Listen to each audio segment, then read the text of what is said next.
Bismillahirrahmanirrahim. Perkenalkan, nama saya Titin Herawati. Saya mau menjelaskan tentang menuju sistem pengupahan yang adil dan sejahtera. Dalam presentasi ini kita akan membahas apakah sistem pengupahan di Indonesia saat ini sudah cukup adil dan mensejahterakan pekerja, serta membahas definisi upah yang adil, kondisi terkini, tantangan, dan rekomendasi untuk mengembangkan sistem pengupahan yang lebih baik. Definisi upah yang adil dan sejahtera ini ada upah layak, kesetaraan, daya beli, dan insentif. Sebenarnya kalau upah layak itu upah yang dapat memenuhi kebutuhan dasar pekerja dan keluarga yang secara layak. Sementara itu juga upah untuk setara untuk pekerja dengan nilai yang sama tanpa diskriminasi, serta daya beli upah untuk menjaga daya beli pekerja di tengah perubahan harga. Dan juga insentif atau upah yang dapat memotivasi pekerja untuk kinerja lebih baik. Jadi sebenarnya kalau pekerja itu selain kalau misalkan daya beli meningkat, pasti upah juga kan harus meningkat. Begitu juga kalau misalkan ada insentif atau apa gitu ya. Jadi si pekerja itu sebenarnya lebih semangat lagi ya. Terus kondisi sistem pengupahan di Indonesia saat ini, ada kesenjangan upah, tidak sesuainya kebutuhan, lemahnya penegakan, sama dominasi perusahaan.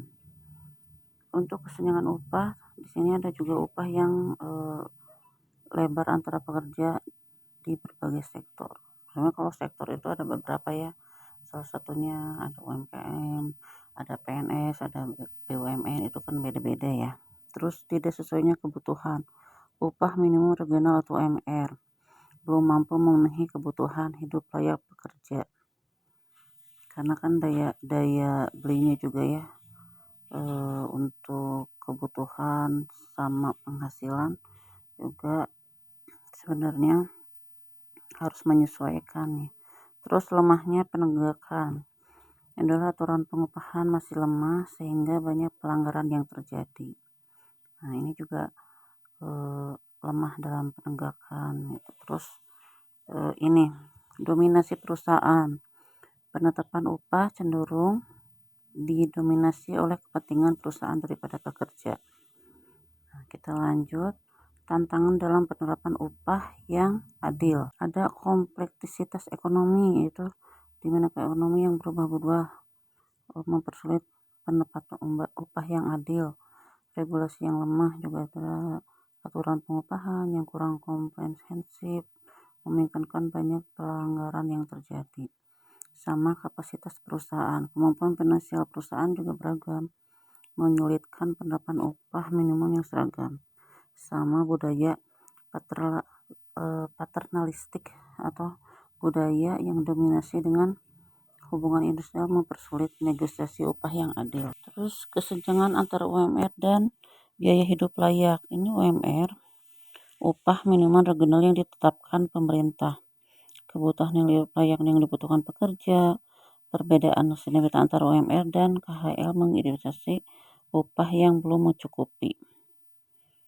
Perbandingan sistem pengupahan Indonesia dan negara lain. Ini untuk perbandingan pengupahan di Indonesia dan negara lain. Negosiasi upah. Di negara maju, negosiasi upah dilakukan secara tripartit atau antara pemerintah, pengusaha, dan serikat pekerja. Kalau di kita kan masih ada beberapa mungkin ya perusahaan yang bisa negosiasi upah. Itu juga kalau misalkan lulusan apa, terus dia mungkin skillnya lebih ini ya untuk ke pro mungkin ya. Nah terus ada jaminan sosial. Kalau negara maju itu menjamin kesejahteraan pekerja melalui sistem jaminan sosial yang komprehensif. Indeks harga konsumen. Upah di negara maju disesuaikan secara berkala mengikuti indeks harga konsumen. Terus ada pelatihan berkelanjutan di mana pekerja di negara maju memperoleh pelatihan dan pengembangan kompetensi secara rutin. Selanjutnya untuk upaya peningkatan kesejahteraan pekerja, ada upah layak, upah yang memenuhi kebutuhan hidup layak pekerja dan keluarganya, ada jaminan sosial juga gitu kan, jaminan sosial yang komprehensif untuk melindungi pekerja, seperti mungkin asuransi dan lain-lain ya. Terus ada hubungan internasional yang harmonis dan kolaboratif antara pekerja, pengusaha, dan pemerintah. Pengembangan kompetensi, program pelatihan dan pengembangan kompetensi yang berkelanjutan. Produktivitas, peningkatan produktivitas pekerja melalui teknologi dan manajemen yang efektif. Selanjutnya, untuk rekomendasi sistem pengupahan yang adil dan sejahtera.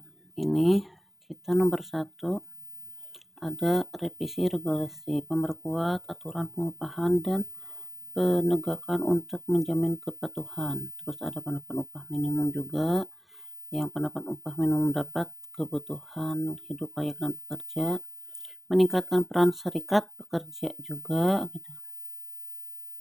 Memperkuat posisi tawar serikat pekerja ini dalam negosiasi yang upah yang adil.